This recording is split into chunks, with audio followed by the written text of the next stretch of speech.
नमस्कार। आज की हमारी चर्चा का विषय है क्षमा। क्षमा बहुत बड़ा सद्गुण है, या आप यूँ कहें कि सर्वश्रेष्ठ सद्गुण है।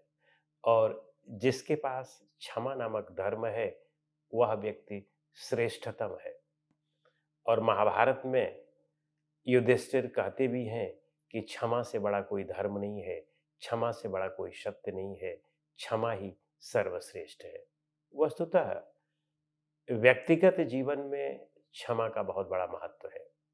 यदि आप व्यक्तिगत जीवन में क्षमा नहीं करते हैं, जैसे भाई-बहन हैं, माता-पिता हैं, अड़ोसी-पड़ोसी हैं, इन सब के व्यवहार में यदि आप में क्षमा नहीं है, तो निश्चित रूप से आपका मन निर्द्वंद नहीं हो सकता है, सुखी और शांत नहीं हो सकता है पूरी तरह से। तो थोड़ी बहुत गलतियाँ यदि हमसे होती हैं, किसी से होती हैं, तो समाज में रह कर के, परिवार में रह कर के हमें उसे क्षमा करते रहना चाहिए। और इससे हमारे व्यक्तित्व में गरिमा आती है, और व्यक्तित्व जो है उसमें बाहर आता है, और वह व्यक्तित्व निखरता है। और इसलिए हमें प्रतिदिन हमेशा यह अभ्यास करते रहना चाहिए। क्रोध वह जीवन की सबसे बड़ी विडंबना है। क्रोध करके आदमी किसी व्यक्ति को जीत नहीं सकता है। इसलिए क्षमा के द्वारा ही किसी के हृदय में परिवर्तन किया जा सकता है। लेकिन इसका यह मतलब नहीं है कि सामाजिक व्यवस्था में, न्यायिक व्यवस्था में हर जगह क्षमा होता जाए। यदि हम इस तरह की व्यवस्था कर लें कि जहाँ किसी भी अपराध पर सबको क्षमा कर दिया जाएगा, तो निश्चित रूप से हमारे समाज की व्यवस्था भी चरमरा जाएगी और अपराध और बढ़ते जाएंगे। तो ढेर सारी स्थितियों में देखा गया है कि यदि विवेकपूर्वक किसी को क्षमा किया गया है, तो कुछ लोग ऐसे भी हैं कि जो बड़े-बड़े अपराधी थे, क्षमा करने पर फिर उन्होंने अपना रास्ता बदल लिया है और वे बहुत महापुरुष भी बन गए हैं। और कुछ लोग ऐसे हैं कि जिन्होंने अपराध किया और उनको क्षमा कर दिया गया, और फिर वे और भी अपराध करते गए और अंततः बहुत बड़े अपराधी बन गए। तो इसलिए हमें यह ध्यान में रखना होगा कि हमें किसे क्षमा करना है, किसे नहीं क्षमा करना है। लेकिन व्यक्तिगत जीवन में तो हमें सबको क्षमा कर देना चाहिए। जहाँ तक साधना की बात है, कुछ लोग ये कहते हैं कि भई कोई हमें कष्ट पर कष्ट देता ही जा रहा है और वह पीछे हट ही नहीं रहा है, तो हम कब तक उसको क्षमा करते रहें? साधना की दृष्टि में तो यह प्रश्न निश्चित रूप से गलत ही है, क्योंकि उसमें तो आपको हमेशा ही क्षमा करते रहना है। वह सुधरे या ना सुधरे, हमेशा ही क्षमा करते रहना है।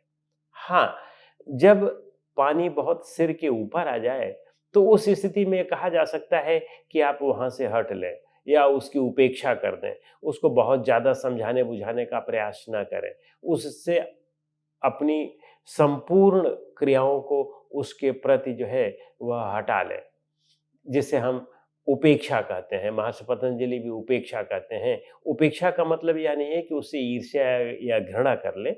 उपेक्षा का मतलब है कि अपनी संपूर्ण क्रियाएँ उधर से हटा लें, अपने मन मस्तिष्क को उधर से हटा लें, अपने विचार को उधर से हटा लें, उसके विषय में सोचें भी ना।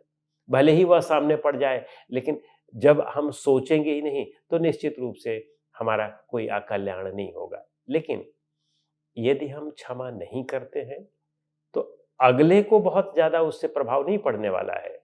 जो व्यक्ति आपके प्रति निरंकुश है या निर्दयी व्यक्ति है, उसके ऊपर बहुत प्रभाव नहीं पड़ने वाला है। उसका तो नुकसान होना ही होना है, क्योंकि जिस भाव से वह कर रहा है, वह भाव ही उसे खा जाते हैं। वस्तुतः हमारा मन ही हमारा सबसे बड़ा शत्रु है। ऐसे लोगों का मन जो किसी को हमेशा परेशान करते रहते हैं, ऐसे लोगों का मन उन्हें कभी शांत नहीं रहने देता है। और यही अशांत मन का ही परिणाम है कि वह दूसरे को हमेशा अशांत करते रहते हैं। लेकिन जो समझदार हैं, विवेकी लोग हैं, यदि वे क्षमा नहीं करेंगे, तो उनका मन भी उन्हें त्रस्त करता रहेगा। तो इसलिए यदि हम क्षमा करते हैं, तो यह नहीं कि हम दूसरे का हित कर रहे हैं, वस्तुतः हम अपना हित कर रहे हैं। क्षमा जो करता है वह अपना हित करता है, दूसरे का हित नहीं करता है। तो इसलिए क्षमा शब्द के सही मतलब को समझें। यदि कोई व्यक्ति आपको जानबूझ करके तंग कर रहा है, वह आपको जानता है, फिर भी वह जानता है कि आप सच्चे मार्ग पर हैं, फिर भी आपको तंग कर रहा है, तो वह दया का पात्र है।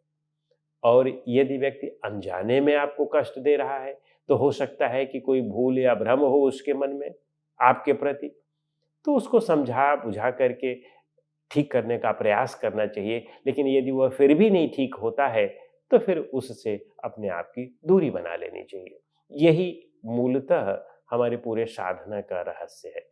और साधना तो हर एक व्यक्ति को करनी चाहिए। चाहे आप गृहस्थ हों, तो गृहस्थ में भी जो व्यक्ति क्षमा रखता है, उसी में बड़प्पन आता है और तभी समाज के लोग भी उसकी बात को मानते हैं। और जो व्यक्ति क्रूर और निर्दयी है, वह किसी को क्षमा नहीं करता है, लोग उसकी बात नहीं मानते हैं। तो समाज में रहना भी है अगर, तो क्षमा के भाव से ही रहना पड़ेगा। लेकिन हाँ, अब जैसे माता-पिता हैं, बच्चे अगर कोई गलती करते हैं, तो अंदर से तो हमें क्षमा करना है, लेकिन बाहर से हमें दिखावे के लिए वह बच्चा हमारा फिर से और ज़्यादा गलत मार्ग पर ना जाए, तो बाहर से हमें उसे डाँट-डपट लगानी चाहिए, लेकिन अंदर से तो हमें क्षमा ही रखना चाहिए। लेकिन उस तरह से सामाजिक व्यवस्था को चलाने रखने के लिए तो उसमें तो निश्चित रूप से क्षमा का कोई मतलब नहीं है। वहाँ जो न्याय वाली व्यवस्था है, वहाँ तो जो जैसा करे उसको वैसा ही दंड दिया जाना चाहिए। यही मूलतः कहने का तात्पर्य है। नमस्कार।